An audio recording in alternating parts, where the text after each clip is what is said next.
জয় রাধা মাধব কুঞ্জ বিহারী গোপী জন বল্লভ গিরিবর ধারী। জয় রাধা মাধব কুঞ্জ বিহারী গোপী জন বল্লভ গিরিবর ধারী।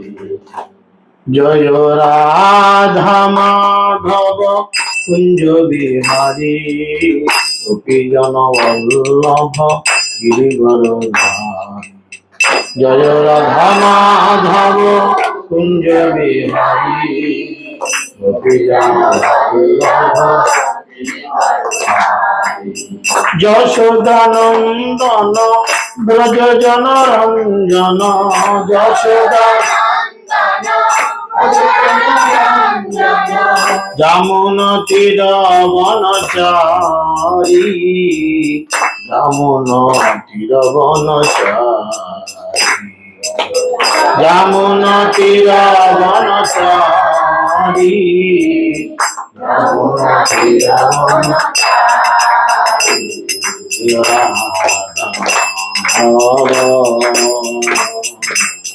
কুঞ্জ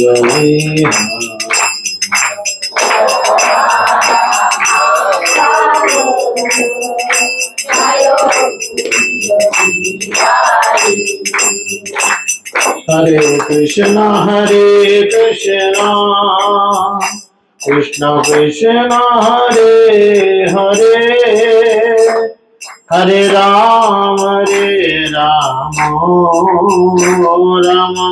राम हरे हरे। हरे Krishna Krishna Krishna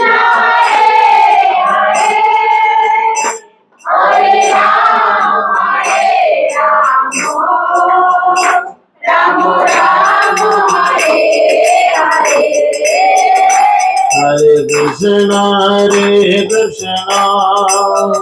Krishna Krishna Hare Hare Hare Ram Ram Ram Hare Hare। Hare Krishna Krishna Krishna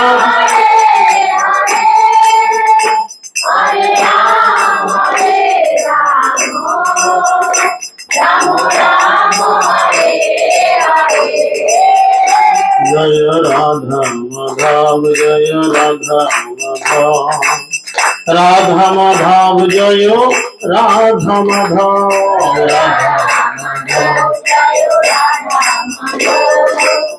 Radha Madhav जय गौरनिताय जय गौरनिताय पंचतत्व जय गौरनिताय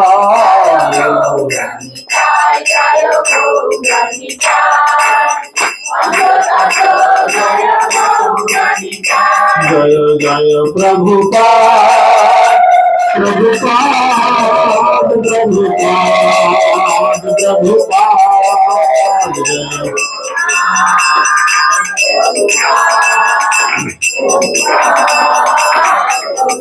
जय जय गुरुदेव गुरुदेव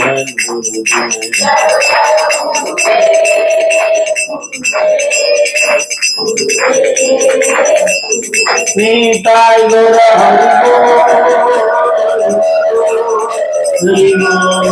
हरि बोल हरि बोल निताय गौर हरि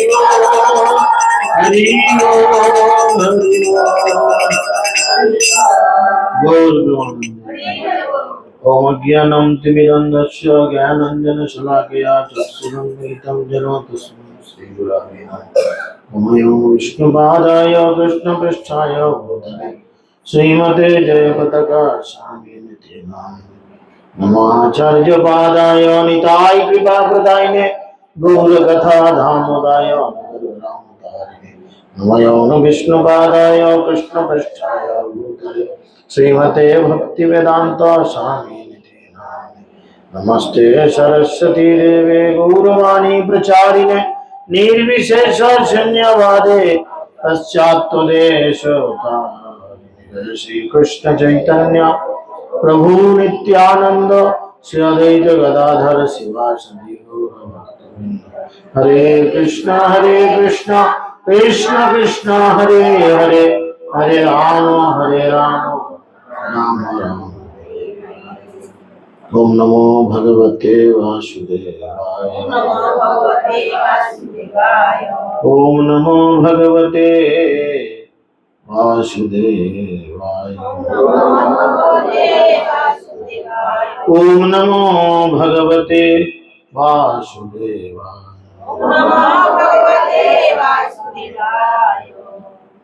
हरि ओम तत्सत। हरे कृष्ण।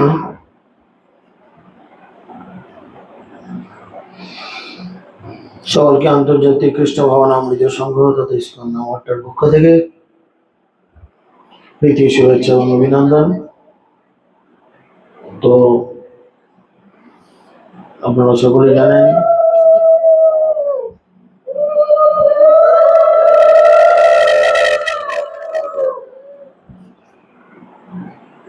সকলে জানেন যে চাতুর্মাস্য ব্রত প্রায় 15 দিন হতে এলো। এই চাতুর্মাস্য ব্রতের মধ্যে আমাদের উচিত সকলের ভক্তি উন্নয়নের জন্য প্রচেষ্টা করা। তো ভক্তি উন্নয়নের জন্য সব থেকে যেটা বড় দরকার সেটা কি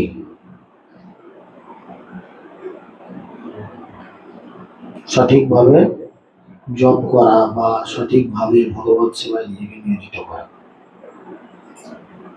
যদি আমরা সেটি করতে না পারি সেক্ষেত্রে আমাদের ভক্তি উন্নয়নে বড় বাধা।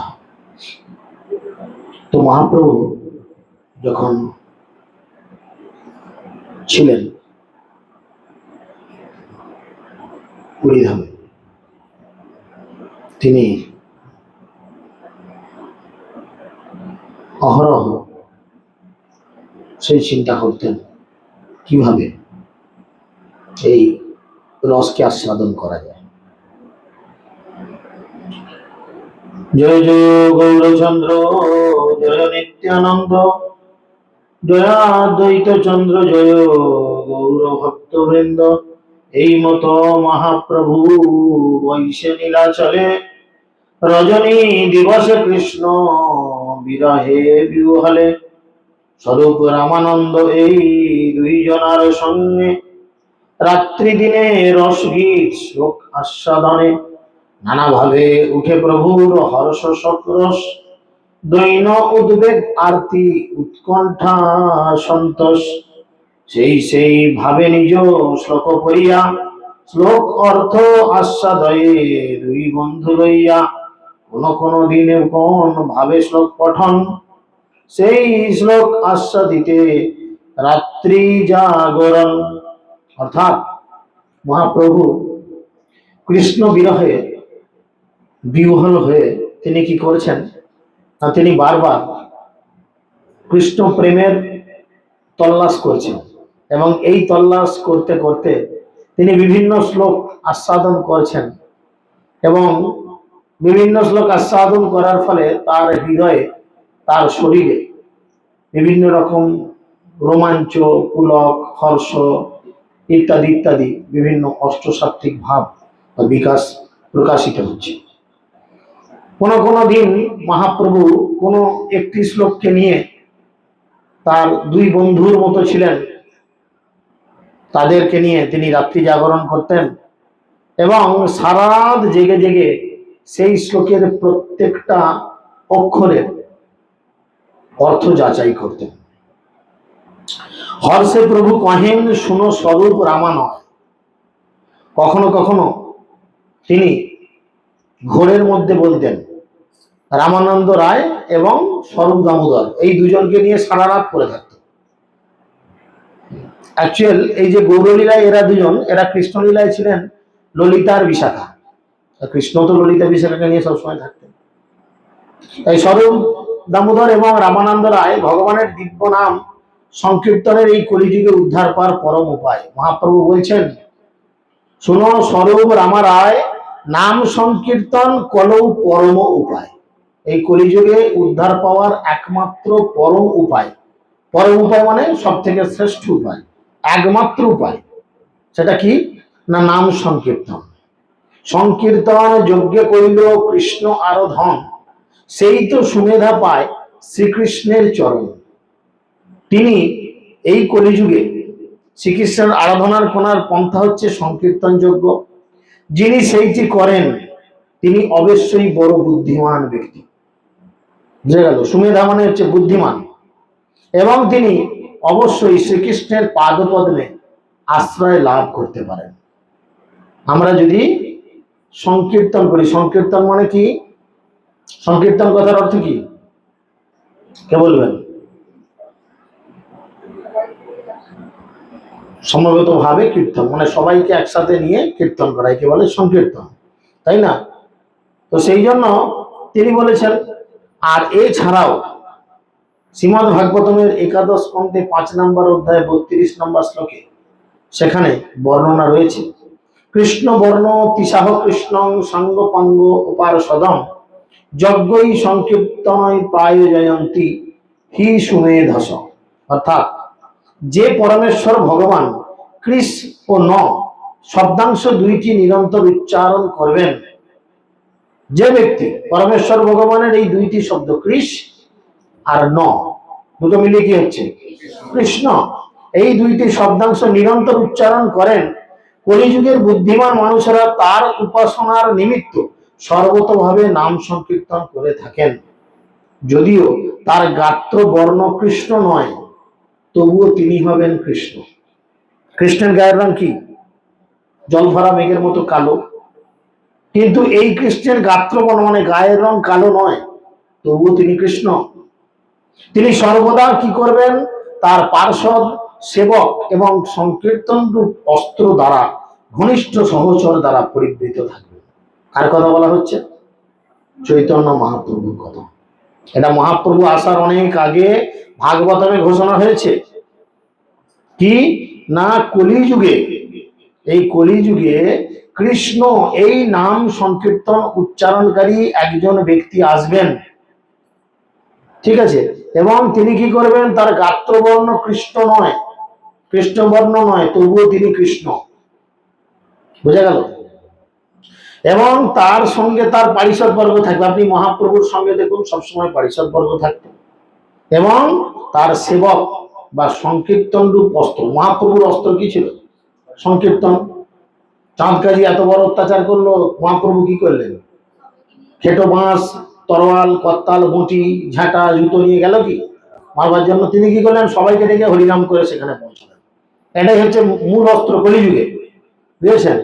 এবং সমস্ত ঘনিষ্ঠ সহচর দ্বারা পরিবৃত হয়ে থাকবেন। সবসময় তিনি তার খুব ঘনিষ্ঠ সহচরদের দিয়ে তিনি একদম ঢাকা থাকবেন। এটা হচ্ছে এই চৈতন্য মহাপ্রভুর ভবিষ্যৎবাণী, শাস্ত্রে বর্ণনা রয়েছিল মহাপ্রভু আসার আগে।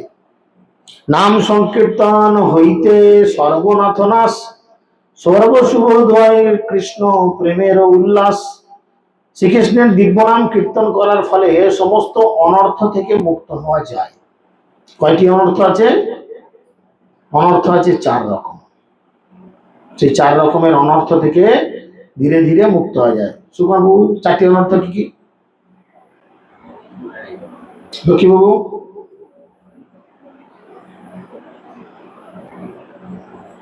এসছে, বলুন।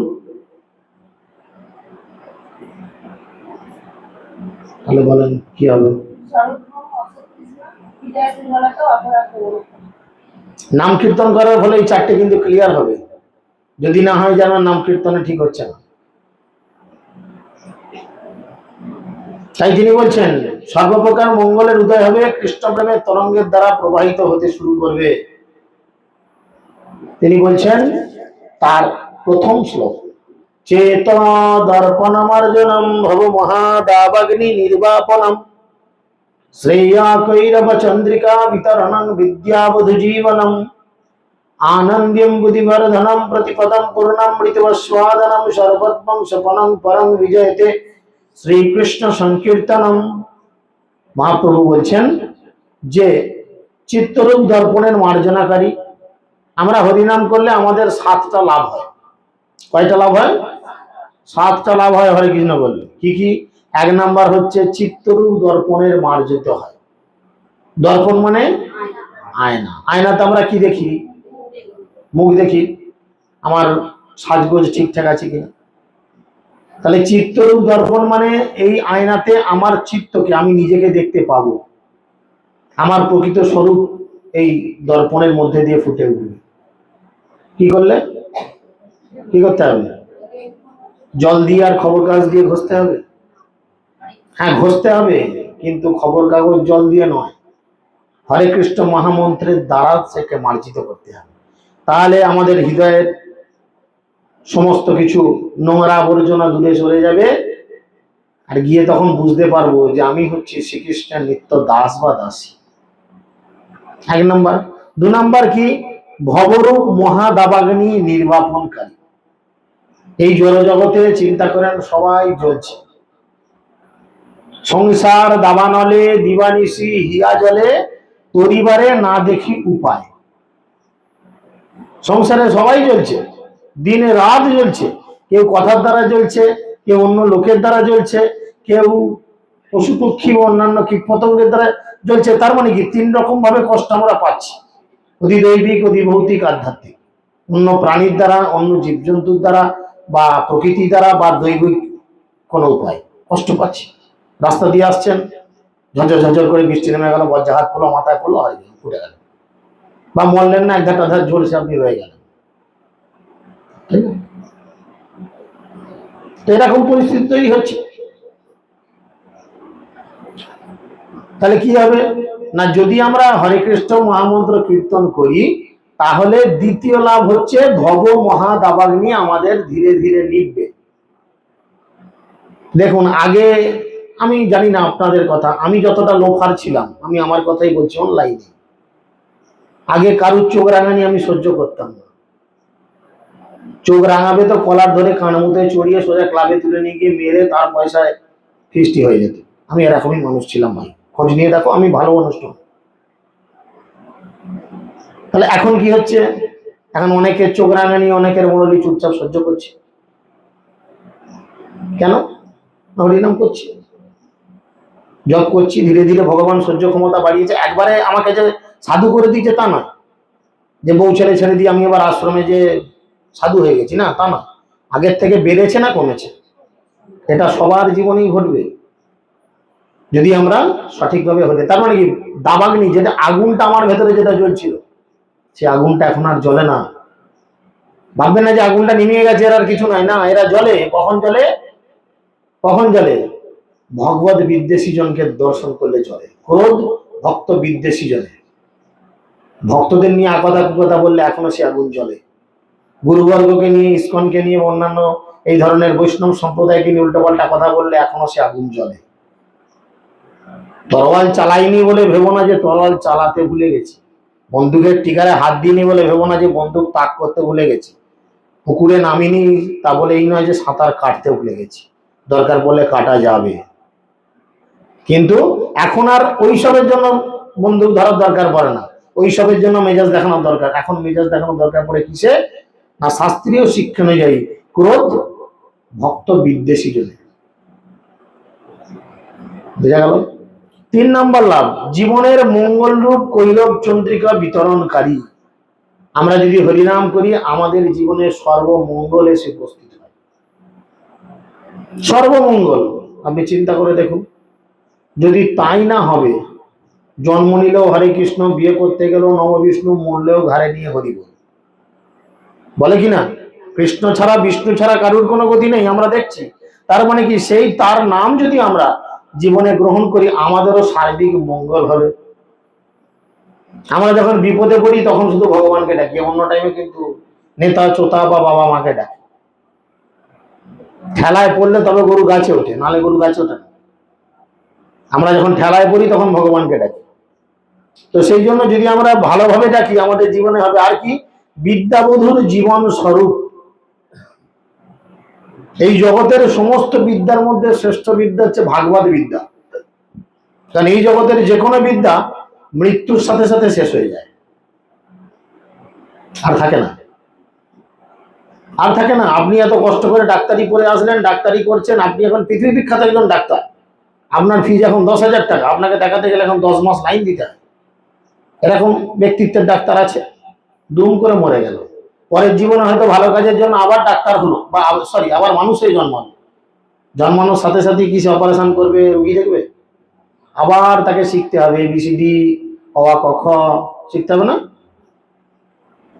কিন্তু এই বিদ্যা কি, তুমি যেখানে শেষ করবে পরের জীবনে ঠিক সেখান থেকেই আরম্ভ করবে।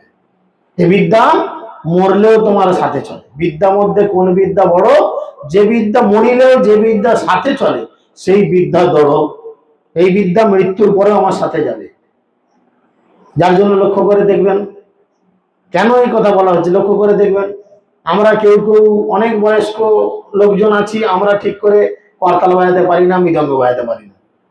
আবার কিছু কিছু বাচ্চা কাচ্চা আছে ভালো করে মৃদঙ্গে হাত পায় না, দুদিকে ফাঁড়েতে হাত পায় না, অথচ হেভি মৃদঙ্গ বাজায়, করতাল বাজায়। কেন বলুন তো? পূর্ব জীবনে যেখানে শেষ করেছে সেই জীবনে ঠিক তারপর থেকে শুরু করছে। কারণ এটি হচ্ছে মুক্তির একমাত্র উপায়। টাকা পয়সা, গাড়ি বাড়ি, ধন ঐশ্বর্য, এগুলো হচ্ছে ভক্তি নষ্ট হওয়ার প্রধান লক্ষণ। আমরা কালকে ওখানে আলোচনা করেছি ক্লাসে, ভক্তি নষ্ট হওয়ার 6টি কারণ কি কি। 6টি কারণ আমাদের ভক্তি নষ্ট হয়, বুঝতে পেরেছেন? তো তার মধ্যে এগুলো আসবে। আর কি বলছে? আনন্দ সমুদ্রের বর্ধনকারী।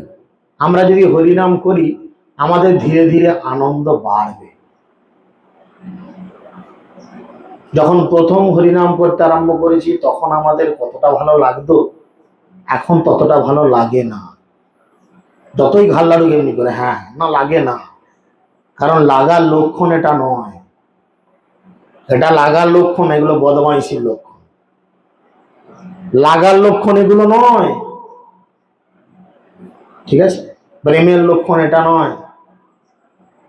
হেন কৃষ্ণ নাম যদি লয় বহুবার, নহে প্রেম নহে অশ্রুধার, তাহলে জানিও তাহাতে অপরাধ প্রচুর, হরিনামের বীজ তাতে না হয় অঙ্কুর।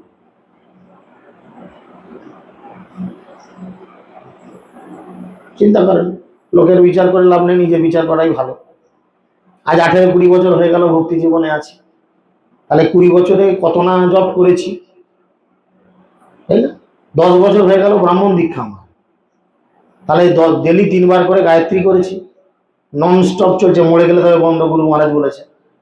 তাহলে 10 বছরে 365 দিনে 3 বার করে গায়ত্রী করেছি আমরা। 10 বছরে কত না গায়ত্রী মন্ত্র উচ্চারণ করেছি। 1728 বার করে জপ করেছি, একাদশীর দিন আবার ডবল করেছি, কত না হরিনাম করেছি। তাহলে না আসছে আমাদের প্রেম, না আসছে অশ্রুধার। বইয়ের সঙ্গে ঝগড়া করে এলে চোখ দিয়ে জল বেরোবে, অন্য সময় চোখ দিয়ে জল বেরোবে না, বা চোখে পোকা পড়লে জল বেরোবে হয়তো, অন্য সময় জল বেরোবে না। কিন্তু হরিনাম করে আমাদের চোখ দিয়ে আনন্দ অশ্রু যায় না। কেন বলুন তো? একটাই কারণ, একটাই কারণ, সেটা হচ্ছে অপরাধ।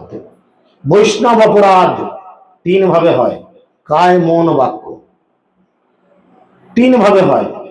এই অপরাধ আমরা যদি একবার করে ফেলি, ব্যাস, আপনার জীবনে গাড়ি বাড়ি, টাকা পয়সা, সুন্দরী নারী, যা চাইবেন সব পাবেন, সব পাবেন, কিন্তু একটা জিনিস আপনি পাবেন না, কি? কৃষ্ণ প্রেম পাবেন না, যার জন্য আপনি এত করছেন। আপনার বাড়ির সামনে দিয়ে যে মানুষটা সেজে গুজে হেঁটে যাচ্ছে বিড়ি টানতে টানতে, সেও জানে না যে আমার সাজগোজ কার জন্য। সে ভাববে আমি বউকে দেখাবো বা বাজারে যে বৌদিদের সাজ দেখাবো, তা নয়, তার সাজ কৃষ্ণ আছে বলে সে নিজেও জানে না, তাই না? ঠিক এই কারণেই, কেন জানে না? না অপরাধ। বৈষ্ণবের চরণ অপরাধ। কে বৈষ্ণব? বৈষ্ণব কে? যার মুখে একবার কৃষ্ণ নাম সেই বৈষ্ণব। মহাপ্রভু বলেছেন।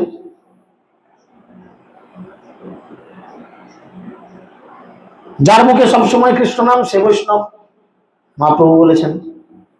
আবার এও বলেছেন, যাকে দেখে অন্যের মুখে কৃষ্ণ নাম সেও বৈষ্ণব। চিন্তা করে দেখুন, যে মুখে একবার মাত্র হরে কৃষ্ণ বলে সেও বৈষ্ণব। তাহলে আমরা সেরকম মানুষের প্রতি কত ভালো খারাপ আচরণ করে ফেলেছি, কত সমালোচনা করে ফেলেছি, কত ভুল ভাল কথা বলেছি, কত মনোকষ্ট দেওয়ার আচরণ করেছি, করেছি কিনা? এরপর আমরা আশা করি কি করে যে আমরা কৃষ্ণ প্রেম পাবো? লজ্জা করে না? একাধারে অপরাধ করবো আর একাধারে বলবো আমার প্রেম চাই, একাধারে আমার মতো আলু খাবো দিনে 5 কিলো করে, আবার বলবো সুগার ওষুধ কেমন, সুগার কম চাই। কি করে হয় ভাই? হয় লোক ভজো না হলে গোড়া ভজো ভাই। একই সাথে দু নৌকায় নহে তব ঠাঁই। দুটো নৌকায় পা দিয়ে চললে কি হবে? যদি সাঁতার না জানেন, দুটো নৌকা দুদিকে গেলেই আপনি ডুবে মরে যাবেন। এই জীবনে দুটো নৌকায় পা দিয়ে চলা যাবে না, হয় মানুষের ভজনা করো নাহলে গৌরাঙ্গ মহাপ্রভুর ভজনা করো। তোমার যেটা ইচ্ছা সেটা করো, যেমন কাজ করবে তেমন ফল পাবে, আবার কি আছে? তাহলে সেই হরিনাম কি হবে যদি আমরা গ্রহণ করি?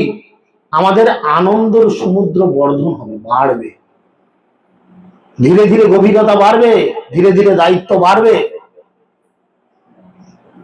জাগতিকে কি হয়, বুড়ো হলে রিটায়ার করে দেয়, করে না? 60 বছর হলে রিটায়ার, উনি বয়স্ক হয়ে গেছেন, ওনার এখন বিশ্রামের প্রয়োজন। ভক্তি জীবনে ঠিক উল্টো। শ্রীল প্রভুপাদ কি করলেন? 72 বছর বয়সে তিনি বেরোলেন বিশ্ব ভ্রমণ করতে, 14 বার গোটা বিশ্ব ঘুরে এসে 1966 তিনি ইসকনকে প্রতিষ্ঠা করলেন। কোন বয়সে? আমাদের মতো ছোকরা বয়সে? বুড়া বয়সে। কারণ অভিজ্ঞতা। ভক্তি জীবনে এটা হচ্ছে ব্যাপার, অভিজ্ঞতার একটা বিশাল ব্যাপার। কর্মী থাকবে ইয়াং ছেলে মেয়েরা, কিন্তু একটা পাকা মাথা থাকবে যার অভিজ্ঞতা বেশি, তার সঙ্গে আলোচনা হবে, তিনি সিদ্ধান্ত করবেন। জানা গেল? আর কি হবে হরিনাম করলে? না পদে পদে পূর্ণ অমৃত আস্বাদন স্বরূপ আমাদের অনুভূতি হবে। অমৃতে কি হয়? অমৃত খেলে কি হয়? অমর হয়ে যায়, মনে না? দেখুন, আপনি যদি হরিনাম করেন আপনি মরবেন নাই কথা বলবো না, আপনি মরে গিয়েও সবার মাঝে অমর হয়ে থাকবেন। শ্রীল প্রভুপাদ তিনি আমাদের এই জগৎ ছেড়ে তিনি নিত্যলীলায় প্রবেশ করেছেন, ভগবত ধামে প্রবেশ করেছেন, কিন্তু তিনি আজও আমাদের প্রত্যেকের বাড়িতে রয়েছেন। নেই? গ্রন্থ রূপে রয়েছেন, প্রভুপাদের বাণী রূপে রয়েছেন, আছে কিনা? তাহলে আমরা যদি হরিনাম করি, আমরা যদি সঠিকভাবে প্রচার করি, একদিন আমি হয়তো মরে যাব, কিন্তু ইউটিউবে আমার 1000 ক্লাস রয়ে যাবে। আমি হয়তো আর থাকবো না, আমার দেহটা হয়তো পাড়ে ঘাটে শ্মশানে জ্বালিয়ে দিয়েছে, লোকে সাধ্য আলু বিরিয়ানি খেয়ে ঘর চলে যাবে, কিন্তু ইউটিউব খুললে এই মুখের কথাগুলো মনে পড়বে যে হ্যাঁ, এই তারিখে 8 বসন্ত করে অমুক প্রভুর বাবু মাতাজির বাড়িতে প্রভু এর উপরে ক্লাস দিয়েছিল, চ ক্লাসটা শুনি। তাহলে এই মানুষটাকে কিন্তু এই 6 ইঞ্চি স্ক্রিনের মধ্যে কি কম্পিউটার বা টিভির মধ্যে তখনও দেখা যাবে। কখন? কতদিন? যতদিন আপনি চাইবেন। তাহলে আমি যদি হরিনাম করি, আমি আপনাদের হৃদয়ে আমিও বেঁচে থাকবো এইভাবেই। আপনাদের ইচ্ছা গেলে আপনারা আমার এই লেকচারগুলো খুলে দেখতে পারেন, ইউটিউব খুলে বুঝতে পারেন। তাহলে আমরা যদি হরিনাম করি কি হবে? দিনের পর দিন এই পূর্ণ অমৃতের আস্বাদন হবে। আর কি? সর্বস্বরূপের শীতলকারী, সর্বস্বরূপের শীতলকারী, ধীরে ধীরে ধীরে ধীরে ঠান্ডা হবে। যেটা প্রথমেই বললাম, আগের থেকে দেখুন, আগে কত মেজাজ ছিল, ধীরে ধীরে ধীরে ধীরে ধীরে ধীরে মানুষ এখন ঠান্ডা হয়ে গেছে। আমরা যদি হরিনাম করি এইগুলি আমাদের লাভ হবে। তিনি বলছেন, সংকীর্তন হইতে পাপ সংসার নাশন, চিত্তশুদ্ধি সর্বভক্তি সাধন উদ্গম। হরে কৃষ্ণ মহামন্ত্র সংকীর্তন করার ফলে সংসারের সমস্ত পাপ ধ্বংস হয়ে যায় এবং হৃদয় নির্মল হয় এবং সর্বপ্রকার ভক্তির উদয় হয়। দেখুন এই সংসারে কত পাপ রয়েছে আমরাও জানি না। আমি এখন হয়তো ভালো, কিন্তু আমার বাবা পূর্বপুরুষরা কি করতেন? আমার বাবা পূর্বপুরুষরা কি করতেন? হয়তো ছাগল কাটতেন, গরু কাটতেন, মোষ কাটতেন, বা কাউকে ঠকিয়ে জমি জমা লিখিয়ে নিয়েছেন, হতে তো পারে। কে জানে কার পূর্বপুরুষরা কি ভালো খারাপ কাজ করেছেন, বা আমাদের জীবনে অনেক খারাপ ভালো কাজ থাকতে পারে। কি হবে না, হরে কৃষ্ণ মহামন্ত্র সংকীর্তন করার ফলে সংসারের সমস্ত পাপ ধীরে ধীরে নষ্ট হয়ে যায়। বোঝা যাচ্ছে? আমরা কেউ জানি না আমরা কত পাপ করেছি বলেই কিন্তু এই জগতে এসেছি। সবাই ভাববেন না যে আমরা খুব ধোয়া তুলসী পাতা, না, অপরাধ ছিল বলেই আমরা এই জগতে জন্মেছি। হৃদয় নির্মল হয়, ধীরে ধীরে হৃদয় নির্মল হয় এবং সর্বপ্রকার ভক্তির উদয় হয়। ধীরে ধীরে হৃদয় থেকে সর্বপ্রকার ভক্তি, নববিধা ভক্তি যে রয়েছে সব কয়টি বা যে কোনো একটি উদয় হয়। কৃষ্ণ প্রেমানদগম প্রেমানন্দ আস্বাদন কৃষ্ণ প্রাপ্তি সেবামৃত সমুদ্রে মজ্জন উঠিল বিষাদ্যহীন পরে অপর শ্লোক যাহার অর্থ শুনি সব যায় দুঃখ সব। সংকীর্তনের ফলে কি হবে না, কৃষ্ণ প্রেমের উদয় হবে। হরিনাম করার ফলে ধীরে ধীরে ধীরে ধীরে ভগবানের প্রতি প্রেম বাড়বে, কিন্তু আমাদের কমে যায়, বাড়ার তো দূরের কথা। প্রেমামৃতের স্বাদ কি আস্বাদন হবে, আর শ্রীকৃষ্ণের সঙ্গ লাভ করার সৌভাগ্য অর্জন হবে এবং তার সেবারূপ অমৃতের সমুদ্রে নিমজ্জিত হওয়া যায়। তার সেবারূপ সমুদ্র, অমৃতের সমুদ্র। তোমার সেবায় দুঃখ হয় যত, সেও তো পরম সুখ। ভগবানের সেবা করতে গিয়ে যত কষ্টই হোক, মনে হবে এটা আমার বড় আনন্দের বিষয়। অন্য কোথাও গেলে বলা হয় এই গাড়ির তেল খরচা দে, তেলের দাম নাই। প্রচারে কত জায়গা আমরা ছুটি, চিন্তা করুন, ছুটি না, এদিক ওদিক সেদিক কত ছোটা হয়। কেউ কখনো চিন্তা করি তেলের দাম, সময়ের দাম না? কেন? এই ভগবানের এই যে সেবারূপ অমৃতের স্বাদ আমরা পাচ্ছি, এটা বিশাল একটা আনন্দের জায়গা। এই যে সকাল থেকে সন্ধ্যা পর্যন্ত সারাদিন কত ঝামেলা, চিন্তা করে দেখুন, কত লোকজনের সঙ্গে মেশা, কত ফোন, কত চেঁচামেচি, কত বাখান চুয়ারি, কত অশান্তি, কত কি। সন্ধ্যার পরে যখন কোনো একটা জায়গায় নামট্ট প্রচারে এসে বসা হয়, তখন মনটা বড় আনন্দে জুড়িয়ে যায়। বাহ, সারাদিনে কি ভালো খারাপ করলাম জানি না, অন্তত সন্ধ্যেবেলা 1-1.5 ঘন্টা একটা ভালো কাজ তো করেছি, আমার গুরুদেবকে প্রচারে সহযোগিতা করেছি, হৃদয় মনে বড় আনন্দ লাগে, নামট্টে আমি অংশগ্রহণ করেছি। আর জাগতিক লোক হলে সন্ধ্যা কি করবে, দোকানের একটা ঝাম নামিয়ে দিয়ে থুতু দিয়ে টাকা গুনবে, ছাড় যেমন চিন্তা ভাবনা। তো এই জন্য এই কথা শুনি কি করলেন, তিনি আবার একটা দ্বিতীয় শ্লোক করলেন। কি দ্বিতীয় শ্লোক? নাম নামকারী বহুদা নিজ সর্বশক্তিস্তত্রাপিতা নিয়মিত স্মরণে না কালহ এতাদশি তব কৃপা ভগবান মমাপি দুর্দৈব দৃশ নিহজানি নানুরাগহ। হে পরমেশ্বর ভগবান, তোমার নামই জীবের সর্বমঙ্গল বিধান করে। তোমার যে নাম, এই নামই জীবের সর্বমঙ্গল বিধান করে। এই জন্য তোমার কৃষ্ণ গোবিন্দ আদি বহুবিধ নাম তুমি এই জগতে বিস্তার করে রেখেছো। তোমার যে অনন্ত কোটি রূপ, তার সাথে অনন্ত কোটি নাম তুমি এমনি বিছিয়ে রাখোনি, কারণ তুমি জানো তোমার এই নাম এই জগতের মঙ্গল করে। সেই নামে তুমি তোমার সর্বশক্তিকে দিয়ে রেখেছো এবং সেই নাম স্মরণের স্থান কাল পাত্র ইত্যাদির কোন রকম বাদ বিচার তুমি করো, যে কেউ তোমার নাম যে কোনো অবস্থাতে গ্রহণ করতে পারে।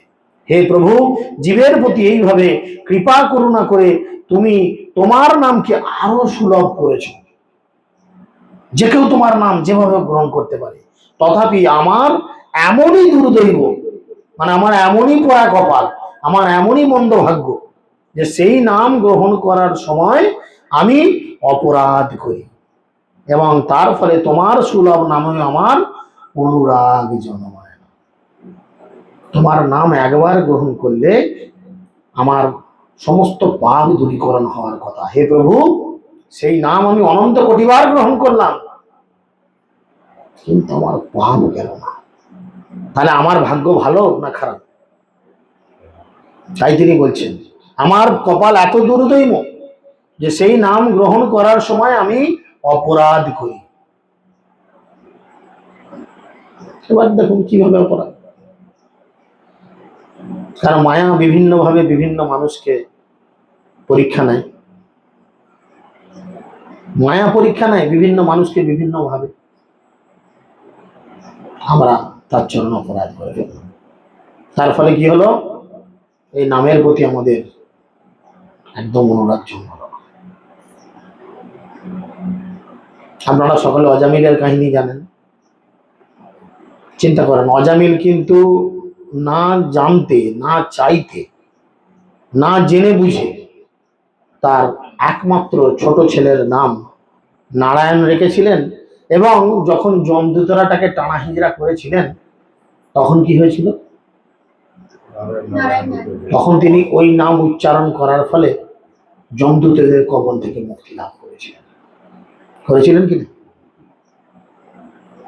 তাহলে তোমার নামের মধ্যে তুমি এত ক্ষমতা দিয়ে রেখেছো, হে ভগবান, আমি তোমার নাম যদি সঠিকভাবে গ্রহণ করি তাহলে আমার তো প্রেম আসার কথা। অজামিল মুক্তি পেয়েছিলেন। মুক্তি পেয়েছিলেন মানে কি? যমরাজের যমদূতদের যে কবল, সেই কবল থেকে অজামিল নিজেকে রক্ষা করেছিলেন। এবং রক্ষা করে তিনি জীবনের বাকি যে কটা দিন তার আর বেঁচে ছিল, হিমালয়ের পাদদেশে গিয়ে তিনি শুদ্ধ ভক্তি করার চেষ্টা করেছিলেন। আর আমাদের প্রতিটা ভক্তের উচিত কি করে শুদ্ধ ভক্তি হয় এর জন্য প্রচেষ্টা করা। ছেলে কি করে মানুষ হয় তার জন্য আমরা প্রচেষ্টা করি, করি না? সেমিস্টারের টাকা জমা দিতে না বলে ব্যাংক থেকে লোন করি, বন্ধনে লোন করি, নিজের সোনা দানা বিক্রি করি, জমি জমা বিক্রি করি, ইত্যাদি করে লোন দিয়ে ছেলেকে মানুষ করার চেষ্টা করি। মেয়ের বিয়ে লাগলে কি করে বরপণ দেওয়া যায়, ছেলেকে গাড়ি দেওয়া যায়, মেয়েকে আংটি, জামাইকে আংটি, বোতাম, ঘড়ি ইত্যাদি যা কিছু দেয়া হয় তার চেষ্টা করি, করি না? সবের চেষ্টা করি, কত গুরুত্ব দিই। কিন্তু যে জন্য আমরা এই জগতে আসলাম তার প্রতি আমাদের গুরুত্ব 1 ইঞ্চি নেই। আমরা জব করি যে ব্যাগটা, সে ব্যাগটা পর্যন্ত দেখলে এক এক সময় দুর্গন্ধে বমি আসে, ঘিমো গন্ধ, টোকো গন্ধ ছাড়ে জব ব্যাগটা থেকে।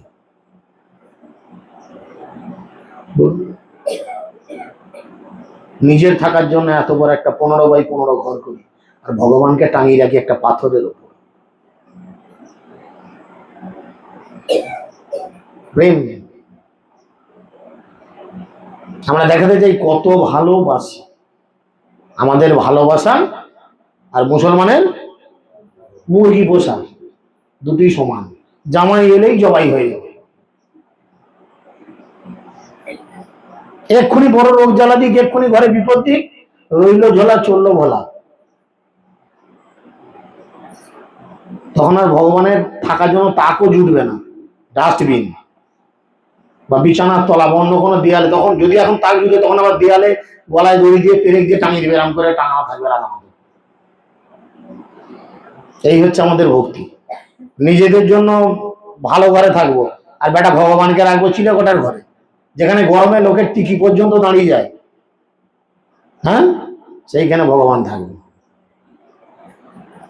তো সেই জন্য বলছে যে অনেক লোকের বাঞ্ছা অনেক প্রকার, কৃপাতে করিল অনেক নামের প্রচার। যেহেতু বিভিন্ন মানুষের বাসনা ভিন্ন, তাই তুমি কৃপা করে তোমার নামকে বিভিন্ন ভাবে প্রচার করেছ।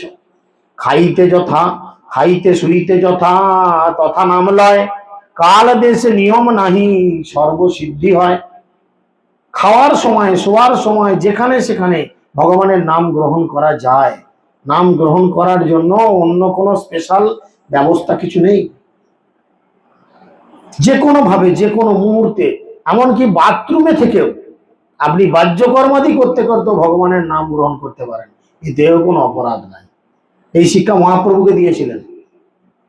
গোপাল গুরু বলে একজন ভক্ত ছিলেন মহাপ্রভুর কাছে, তার নাম ছিল গোপাল।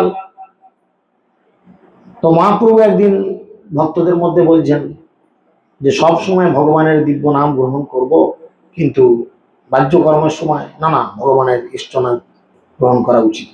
তখন সে গোপালপুরে যে ভক্তটি প্রভুর কাছে ছিলেন, তিনি বলছেন, মহাপ্রভু অপরাধ দেবেন না, ওই বাহ্যকর্ম করতে করতে যদি আপনি মারা যান, তখন যদি ভগবানের দিব্য নাম আপনার গ্রহণ বা স্মরণ বা মনন না হয়, তাহলে তো ভগবানের আইন অনুযায়ী আপনি নরকে যাবেন।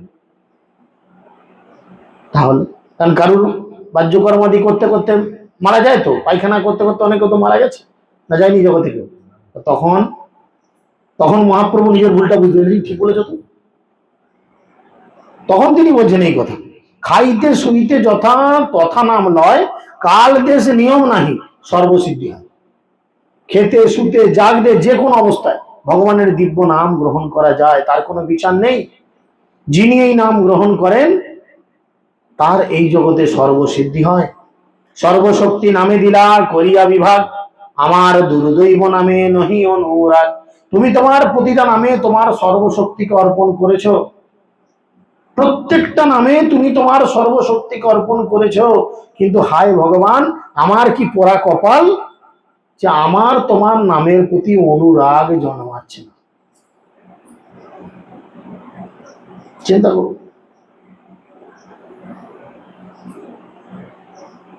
যে রূপে লইনে নাম প্রেম উপাজয়, তাহার লক্ষণ শুনো স্বরূপ রামারয়। এখন মহাপ্রভু বলছে যে হে স্বরূপ দামোদর, হে রামানন্দ রায়, যেভাবে নাম গ্রহণ করলে কৃষ্ণ প্রেমের উদয় হয়, তার লক্ষণ শুনুন। আপনারা শুনতে চান কিভাবে নাম গ্রহণ করলে কৃষ্ণ প্রেমের উদয় হয়, উকি মারে? কি করে কৃষ্ণ প্রেম আপনার হবেই হবে, এইভাবে যদি আপনি নাম গ্রহণ করেন? কিভাবে? মহাপ্রভু তখন বলছেন, ত্রিনাদপি শুনিছে না তর রবি সহিষ্ণু না, অমানে না মানে দেন কীর্তনীয় সদা হরি।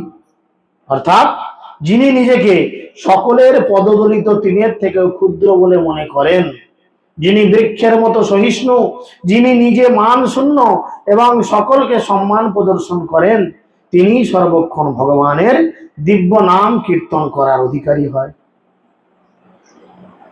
একদিন একটা লোকের বড় শখ হয়েছে যে আমাদের মতো কারুর সঙ্গে প্রচারকদের সঙ্গে ঘুরছে, দেখছে প্রচারকদের বেশ ভালো তো, লোকের ঘরে গেলেই এরম চেয়ার দিয়ে দিচ্ছে, গলায় মালা দিয়ে দিচ্ছে, আবার যখন খাওয়ার টাইম প্যান্ডেলে লোকে গুঁতোগুতি করছে, আর প্রচারক যারা তাদের বাড়ির লোক ডেকে নিয়ে গিয়ে আসন বাবু করে একদম টেবিল চেয়ারে বা আলাদা করে স্পেশাল ঘরে খেতে পড়তে দিচ্ছে। যা তরকারি আমাদের একটা করে ছোলা কচু দিলে বহুদের দুটো তিনটে চারটে প্রভু আর নেবেন, ছাঁদা বেঁধে একদম দিচ্ছে, এরকম ব্যাপার। প্রভু হওয়া খুব লাভ কিন্তু, হ্যাঁ, সেরকম চিন্তা করে এসে বসেছে। আর যেমনি এই শ্লোকটা শুনেছে, বলছে হায় বৈষ্ণব হব মনে বড়ই ছিল সাধ, তৃণদপি শ্লোকেতেই পড়ে গেল বাদ। যখনই শুনেছে যে নিজেকে সকলের পদদলিত তৃণের থেকেও ক্ষুদ্র বলে মনে করতে হবে, বাবা জগতে এটা তো কেউ চায় না। চাইবে কেউ? কেউ চাইবে না। আজকে আপনার বাড়িতে যারা নিমন্ত্রিত রয়েছে পাড়ার লোক দেশে, একটু বলুন তো, ঝাঁটা মারবো জুতো মারবো, পরের দিন আসবে? আর অসম্ভব। এখানে দরকার করলে কি হবে? যেদিন আমরা এই মান সম্মানটাকে অর্জন করতে পারবো না, সেদিন জানবেন আপনি প্রকৃত কৃষ্ণ নাম করার অধিকারী। পারবো না, অসম্ভব ব্যাপার। ইগোর লড়াই, এটাই হচ্ছে আমাদের জীবনের বড় সমস্যার কারণ। ইগোর লড়াই থেকে যেদিন বেরিয়ে আসবো, সেদিন জানবেন আপনি ভগবানকে প্রকৃত ভালোবাসতে পারেন, আপনার জীবনে প্রেম হবেই হবে। মহাপ্রভু বলছেন, হরে কৃষ্ণ মহামন্ত্র বলছে, উত্তম হইয়া আপনাকে মানে তৃণধম, দুই প্রকারে সহিষ্ণুতা করয় বৃক্ষ সম। হরে কৃষ্ণ মহামন্ত্র কীর্তনকারীর লক্ষণ কি? বলছে তুমি হরিনাম করো? বলছে হ্যাঁ। যিনি প্রকৃত হরিনাম করেন তার লক্ষণ কি? তিনি উত্তম হওয়া সত্ত্বেও নিজেকে তৃণের থেকে দীন বলে মনে করবে, মুখে বলবে আমি হীন, আমি দীন, আমার দৈনতা, আমার দৈনতা। আর খাবার প্যান্ডেলে যখন বলবে মহাপ্রসাদে গোবিন্দে, তখন মাথা গুজাগুজি আরম্ভ হয়ে যাবে, আগে আমাকে খেতে হবে বউ। এটা হচ্ছে আমাদের লক্ষণ, বুঝেছেন? আর কি হবে? তিনি বৃক্ষের মতো দুই প্রকার সহিষ্ণুতা প্রদর্শন করেন, বুঝতে পেরেছেন? দুই প্রকার সহিষ্ণুতা প্রদর্শন করতে হবে। যারা আমরা লিডার হচ্ছি বা লিডার হতে চলেছি বা লিডার আছি, এই শিক্ষাগুলো আমাদের পাওয়া দরকার। ভক্তি জীবনে এগুলো আসবে, 100 বার আসবে। নিত্যানন্দ প্রভু বলছেন, যেই গাছে বেশি আম ধরে সেই গাছেই বেশি ঢিল পড়ে আর লগা পড়ে বা ছেলে পুলেদের উপদ্রব বাড়ে।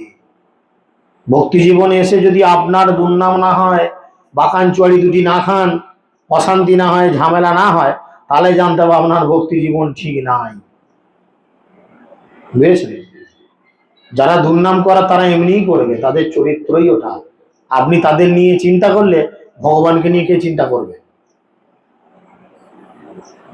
একটা বাংলা প্রবাদ বাক্য আছে না, যে যে গরু গু খায় তার মুখে জালি বাঁধলেও গুয়ে গিয়ে মুখ ঘষে। তাহলে যারা দুর্নাম করার লোক তারা দুর্নাম করবে। আপনি তাকে বাড়িতে ডেকে পেট ভরে খাসির মাংসের ঝোল খাওয়ান, রাস্তায় যেতে যেতে দাঁতে কাটি দিতে দিতে বলবে, আমারটা বন্য ভালোটা দিতে, এমন ঠ্যাঙের গোড়াটা দিলে, হ্যাঁ, চুষে চিবিয়ে আমার তো দাঁতের গোড়া মেরে ব্যথা হয়ে গেল, দাঁতে বড্ড ঢুকে গেছে, ঝালটা বড় বেশি হয়েছে কম হয়েছে, বলবে। এই জগতে আপনি সবাইকে সন্তুষ্ট করতে পারবেন না, সম্ভব নয়। পারবেন? অসম্ভব। সেই জন্য দুই রকম ভাবে আমাদের সহিষ্ণু হতে হয়। বৃক্ষের মতো গাছ দুই রকম ভাবে সহিষ্ণু। বন্ধ করো না গুলোকে, শেখো না কেন এই আচরণ গুলো? বুড়ো হয়ে মরতে চলে যেত, কবে শিখে যাবে। কিরকম দুরকম না, বৃক্ষ যেন কাটিলেই কিছু না বলায়, শুকাইয়া মরেন তবু পানি না মাগায়। গাছকে আপনি কেটে দিলে গাছ আপনাকে কিছু বলে? এই কেন আমার এই ডালটা কাটলি, কেন আমার ওই ডালটা কাটলি? গাছ কিছু বলে না। শুকিয়ে মরে গেলেও গাছ আপনাকে চিৎকার করে বলেন না, দেখ আমার শুকিয়ে পাতাগুলো ঝরে গেল, আমি নিঝুম হয়ে ঝুমে গেছি, আমাকে অন্তত এক মগ জল দিয়ে স্নান করা, এক মগ জল দে, এই কঠিন গরমের দিনে আমার সব মাটি শুকিয়ে হাঁ হয়ে গেছে। গাছ বলে একবার? কি কষ্ট! এ ভাষাটা ভুলে যান। ভালো ভক্ত হতে গেলে এ ভাষাটা ভুলে যান। ভালো ভক্ত হতে গেলে মানুষের আঘাতে চোখের জল ভুলে যান, ভগবানের কাছে আনন্দে ক্রন্দন করুন, দুঃখে ক্রন্দন ভুলে যান। যার মানে দুঃখ মানে আমার পূর্ব জীবনের কর্মফল, তাই সে আজ আমার এই দুঃখ কষ্ট। যেই যে মাগায়ে তারে দেয় আপন ধন, ধর্ম বৃষ্টি সহে অন্যর করায় রক্ষণ। যেই তার কাছে যা চায়, বৃক্ষ তাকেই ফল ফুল সবকিছু দেয়। গাছ কাউকে বলে, গোলাপ গাছে ধরুন ভালো ফুল ধরেছে, কাউকে বলে এই ওটা বাগদিদের মেয়ে, ওর হাতে আমি উঠবো নি, তাই ওটা বাউনদের বউ, ওর হাতে যাবো না, বলে গাছ বলে এরকম। যে আসে বৃক্ষ তাকেই তার ফল মূল দিয়ে দেয়, তাই না? গাছ আঙড়ে ধরে থাকে, এটা আমার আম, আমার সন্তান, আমি একে দেবো না। যে আসে গাছ তাকেই দিয়ে দেয়। আর কি করে সে নিজে প্রখর সূর্য কিরণ মাথায় বৃষ্টি সহ্য করে অন্যদেরকে রক্ষা করে। গোটা মাঠের মধ্যে একটাই গাছ, আকাশের মাঝ গগনে সূর্য লাল হয়ে একদম দিচ্ছে বৈশাখ মাসে, কত মানুষ গাছের গোড়ায় বসে ঘুমোচ্ছে ঝিমুচ্ছে, কিন্তু কেউ একবার ভেবে দেখেছে যে গাছটার কত কষ্ট হচ্ছে? কেউ ভেবে দেখেছে? চুপচাপ সহ্য করছে। এটা হচ্ছে ভক্তি জীবন। উত্তম হইয়া বৈষ্ণব হবে নিরাভিমান, জীবে সম্মান দিবে জানি কৃষ্ণ অধিষ্ঠান। উত্তম হইয়া বৈষ্ণব হবে নিরভিমান, অতি উত্তম বৈষ্ণব হওয়া সত্ত্বেও বৈষ্ণব হবে নিরভিমান, তার কোনো অভিমান নেই, এবং তিনি সকলের হৃদয়ে কৃষ্ণ বিরাজ করছে জেনে তিনি প্রত্যেককে সম্মান করবেন, প্রত্যেককে সম্মান করবেন। এই মতো হইয়া যে কৃষ্ণ নাম লয়, শ্রীকৃষ্ণের চরণে তার প্রেম উপজয়। যদি এইভাবে আপনি কৃষ্ণ নামকে গ্রহণ করতে পারেন, তাহলে কি হবে? তবে আপনার হৃদয়ে কৃষ্ণ প্রেমের উৎপন্ন হবে, উপাজায় মানে দেখতে পাওয়া যাবে। বুঝে গেল? তাই আমাদের কি করতে হবে, কিভাবে চলতে হবে? বলুন, কিভাবে চলতে হবে? তেনাদপি শুনিছেন তররবি সহিষ্ণু না। গাছের থেকেও সহিষ্ণু, গাছের মতো সহিষ্ণু নয়, গাছের থেকেও সহিষ্ণু হতে হবে। ঘাসের থেকেও আপনাকে ছোট হতে হবে। কিন্তু এই জগতে ছোট কে হতে চায় বলুন? আপনি দেখুন বাস ট্রাম, লোকজন যে যেখানে যাচ্ছে শুধু সম্মান সম্মান সম্মান, প্রত্যেকে শুধু সম্মানের এক্সপেকটেশন করে, আমাকে কেন সম্মান করা হলো না। আপনি আত্মীয় বাড়িতে যান, যদি আপনাকে না বলে আসুন দিদি বসুন দিদি, যদি না বলে আপনি দ্বিতীয় দিন এসে মুখ বাঁকাবেন নাক বাঁকাবেন, অনেক কথা বলবেন, আমাকে বললো না। আর আমাদের একটু লাইফস্টাইল গুলো দেখুন, যারা আমাদের ভক্তি জীবন নেই, আমাদের মাসির বাড়ি পিসির বাড়ি শ্বশুর বাড়ি আত্মীয় বাড়ি, আপনাদের বাড়িতে কুটুম এলে কি করতে হয়? আপনাদের হাত পোড়াতে হয়, চিন্তা করতে হয় ও বাবা জামাই এইছে গো, হতভাগা কি খাবে কি জানে, চিন্তা করতে হয়। আর আমরা যাদের বাড়ি জামাই, তারা যদি ভক্তি জীবনে নাও থাকে, তারা জানে তো জামাই আসুক আর কামাই আসুক, এখানে কোনো ঝামেলা নাই, ও তো খাবে না, বরঞ্চ সঙ্গে করে এক প্যাকেট মিষ্টি নিয়ে আসবে বা ভগবানের প্রসাদ নিয়ে আসবে ঘর থেকে, বরঞ্চ জামাই রান্না করে আনবে, এনে শ্বশুর বাড়িতে খাবে, না তোমরাও খাও আমি একটু খাই। হচ্ছে না? ভক্তি জীবনে আসলে হচ্ছে কিনা? বিষয়টা ঠিক সেরকম। আমাদের সর্বপ্রথম হতে হবে কি, যদি আমরা হরিনাম করতে চাই, ওই লোক দেখানো গোড়া ভজা তিলক মাত্র ধরি অন্তরেতে অত্যাচার গোড়া ধরে চুরি, এই আচরণ করে লাভ নাই। খামোখাই এক মাথার টিকি রেখে আর কপাল ভর্তি তিলক টেনে গলায় মোটা মোটা তুলসীর মালা পরে আমি কত বড় ভক্ত হনুরে, ও দেখিয়ে লাভ নাই রে। বড় ভক্ত হতে গেলে কি করতে হবে? সবাইকে সম্মান করতে হবে। সকলে সম্মান করিতে সকতি, দেহনাথ যথাযথ, তবে তো গাহিব হরি নাম সুখে, আমার অপরাধ হবে। আমি জানি না অনন্ত কোটি জীবনে আমার কত অপরাধ আছে, আমি সেই অপরাধকে খণ্ডন করে হরিনামকে গ্রহণ করতে পারবো কখন? যখন আমি সবাইকে সম্মান করব। যে আমাকে অসম্মান করছে আমি তাকেও সম্মান করব, যে আমার শত্রু আমি তার সঙ্গে মিত্রতার মতো ব্যবহার করব, আবার যে আমার মিত্র আমি তার সঙ্গে মিত্রতার মতো ব্যবহার করব। হে ভগবান, তুমি আমাকে এইরূপ ক্ষমতা দাও, এইরূপ শক্তি দাও। কবে হবে বলো শুদ্ধ নামে রুচি, অপরাধ ঘুচি, সমস্ত অপরাধ ঘুচে তোমার এই শুদ্ধ নামে কবে আমার রুচি হবে হে ভগবান, তবে আমি তোমার কাছে পৌঁছতে পারব। প্রেমের স্বভাব যাহা প্রেমের সম্বন্ধ, সেই মানে কৃষ্ণ মোর নাহি প্রেমগন্ধ। ভগবত প্রেমের স্বভাব কি না? এর স্বভাব হচ্ছে যখন ভগবানের সঙ্গে প্রেমের সম্পর্ক গড়ে ওঠে, তখন ভক্ত নিজেকে ভক্ত বলে মনে করে না। পক্ষান্তরে তার সবসময় মনে হয় যে তিনি কৃষ্ণ প্রেমের এক কণাও লাভ করতে পারেননি। আমরা কোনো অনুষ্ঠান বাড়ি হলে কি বলি? কজনের প্রসাদ? 200 ভক্তের প্রসাদ। আরে 200 জন যারা আসে খেতে পড়তে, 200 জনই কি ভক্ত? ভক্ত কাকে বলে? কে ভক্ত? কে ভক্ত? কে ভক্ত? কে বলুন? যে একবার মুখে হরিনাম করেছে তো বৈষ্ণব। ভক্ত কে? অল্প করি না ভাবিও দাস হেন নাম, অল্প ভাগ্যে দাস নাহি করেন ভগবান। প্রথমে ভক্তি পরে মুক্তি, তারপর হয় কর্মবন্ধ নাশ, তবে সে হইতে পারে শ্রীকৃষ্ণের দাস। একজন ভক্তকে দেখে অল্প করে একটা পেট মোটা লোক, পেট পাতলা লোক, গাঁড়া লোক, বড় লোক, ফর্সা, সুন্দর, কুৎসিত, এই দেখে ভক্তকে বিচার করা যায় না। এই দেখে ভক্তকে বিচার করা যায় না। ভক্তকে বিচার করতে গেলে কি করতে হবে? কি করতে হবে?